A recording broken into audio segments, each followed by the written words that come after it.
जय श्री राम, जय हनुमान। भक्तगणों, यह प्रसंग रामायण वाल्मीकि रामायण के अरण्यकांड के 74वें सर्ग से लिया गया है, जिसमें माता शबरी और प्रभु श्री राम की मुलाकात का जिक्र है। शबरी को आश्रम सौंपकर महर्षि मतंग जब देवलोक जाने लगे, तब शबरी भी साथ जाने की बालहट करने लगी। उस समय शबरी की आयु मात्र 10 वर्ष थी। वो महर्षि मतंग का हाथ पकड़कर रोने लगी। महर्षि शबरी को रोते देख व्याकुल हो उठे। शबरी को समझाया, पुत्री, इस आश्रम में भगवान आएंगे, तुम यही प्रतीक्षा करो। अबोध शबरी इतना अवश्य जानती थी कि गुरु का वाक्य सत्य होकर रहेगा। उसने फिर पूछा, लेकिन भगवान कब आएंगे? महर्षि मतंग त्रिकालदर्शी थे। वे भूत भविष्य सब जानते थे। वे ब्रह्मा ऋषि थे। महर्षि शबरी के आगे घुटनों के बल बैठ गए और शबरी को नमन किया। आसपास उपस्थित सभी ऋषिगण असमंजस में डूब गए। ये उलट कैसे हुआ? गुरु यहाँ शिष्य को नमन करे, ये कैसे संभव है? महर्षि के तेज के आगे कोई बोल न सका। महर्षि मतंग बोले, पुत्री, अभी उनका जन्म नहीं हुआ। अभी दशरथ जी का लग्न भी नहीं हुआ। उनका कौशल्या से विवाह होगा, फिर भगवान की लंबी प्रतीक्षा होगी। फिर दशरथ जी का विवाह सुमित्रा से होगा, फिर प्रतीक्षा होगी। फिर उनका विवाह कैकेयी से होगा और प्रतीक्षा। फिर वो भगवान जन्म लेंगे। फिर उनका विवाह माता जानकी से होगा। फिर राजा राम जी को 14 वर्ष का वनवास होगा और फिर वनवास के आखिरी वर्ष माता जानकी का हरण होगा। तब उनकी खोज में वे यहाँ आएंगे। तुम उन्हें कहना कि आप सुग्रीव से मित्रता कीजिए, उसे आतताई बाली के संताप से मुक्त कीजिए। आपका कार्य अवश्य सिद्ध होगा और आप रावण पर अवश्य विजय प्राप्त करेंगे। शबरी एक क्षण कर्तव्य विमूढ़ हो गई। अबोध शबरी इतनी लंबी प्रतीक्षा के समय को माप भी नहीं पाई।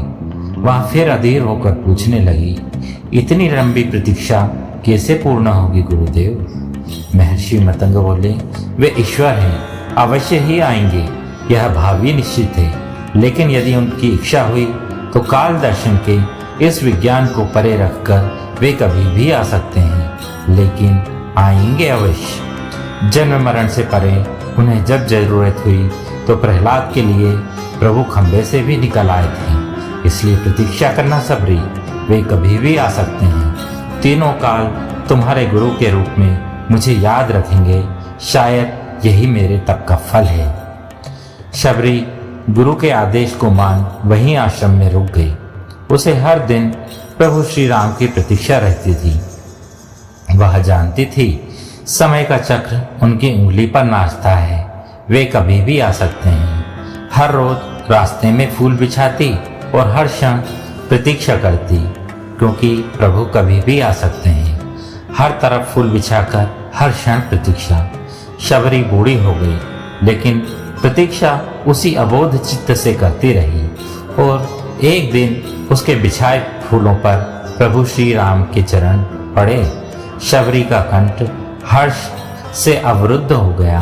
आंखों से अश्रुओं की धारा बह निकली। गुरु का कथन सत्य हुआ। भगवान उसके घर आ गए। शबरी की प्रतीक्षा फल ये रहा कि जिन राम को कभी तीनों माताओं ने झूठा नहीं खिलाया, उन्हीं राम ने शबरी का झूठा खाया।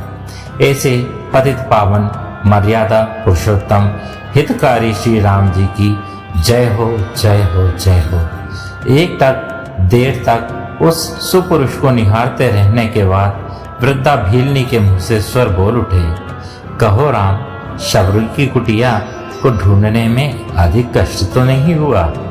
राम मुस्कुराए, कहे, यहाँ तो आना ही था माता, कष्ट का क्या मूल्य? जानते हो राम, तुम्हारी प्रतीक्षा तब से कर रही हूँ जब तुम जन्मे भी नहीं थे। यह भी नहीं जानती थी कि तुम कौन हो, कैसे दिखते हो, क्यों आओगे मेरे पास।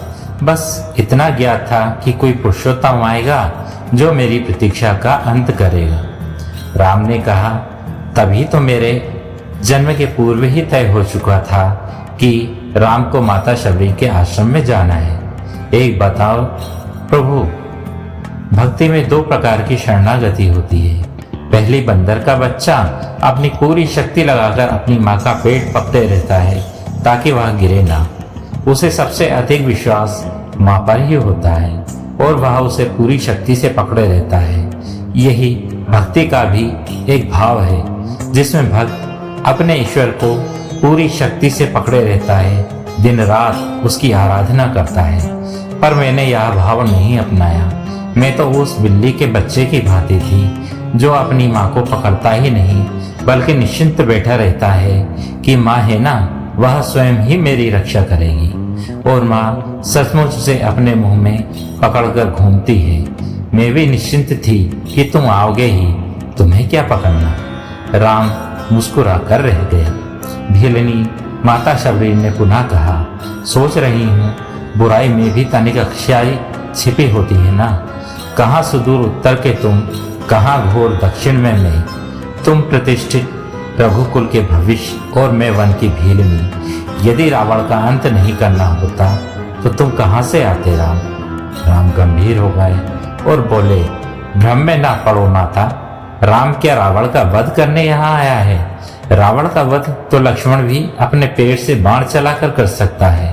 राम हजारों कोस चलकर इस गहन वन में आया है तो केवल तुमसे मिलने आया है माता, ताकि सहस्रों वर्षों के बाद भी जब कोई भारत के अस्तित्व पर प्रश्न चिन्ह खड़ा करे तो इतिहास चिल्ला कर दे कि इस राष्ट्र को क्षत्रिय राम और उसकी भीलिनी माँ ने मिलकर गढ़ा था। जब भी कोई भारत की परंपराओं पर उंगली उठाए तो काल उसका गला पकड़कर कहे कि नहीं, यह मात्र ऐसी सभ्यता है जहाँ एक राजपुत्र वन में प्रतीक्षा करती एक वनवासिनी भीलिनी माता से भेंट करने के लिए 14 वर्ष का वनवास स्वीकार करता है।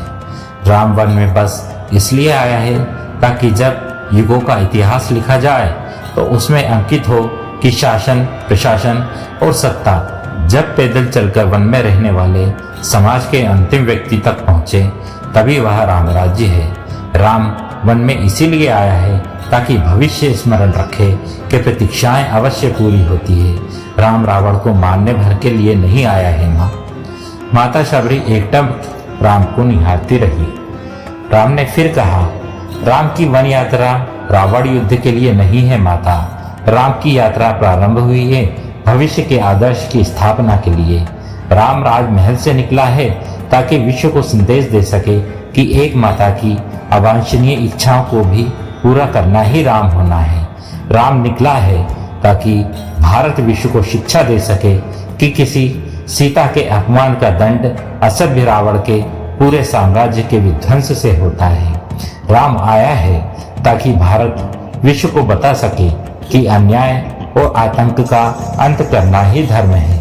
राम आया है ताकि भारत विश्व को सदैव के लिए शिक्षा दे सके कि विदेश में बैठे शत्रु की समाप्ति के लिए आवश्यक है कि पहले देश में बैठी उसकी समर्थक शूर्पणखाओं की नाक काटी जाए और ऐसे ही कई खरदूषणों का घमंड तोड़ा जाए। और माता, राम आया है ताकि युगों को बता सके कि रावणों का युद्ध केवल राम की शक्ति से नहीं बल्कि वन में बैठी माता शबरी के आशीर्वाद से जीते जाते हैं। शबरी की आंखों में जल भर आया था। उसने बात बदल कर कहा, बेर खाओगे राम? राम मुस्कुराए, बोले, बिना खाए जाऊंगा भी नहीं माता। शबरी अपनी कुटिया से डलिया में बेर लेकर आई और राम के समक्ष रख दिए। राम और लक्ष्मण खाने लगे तो कहा, राम, बेर मीठे हैं ना? यहाँ आकर खट्टे मीठे का भेद ही भूल गया हूँ माता।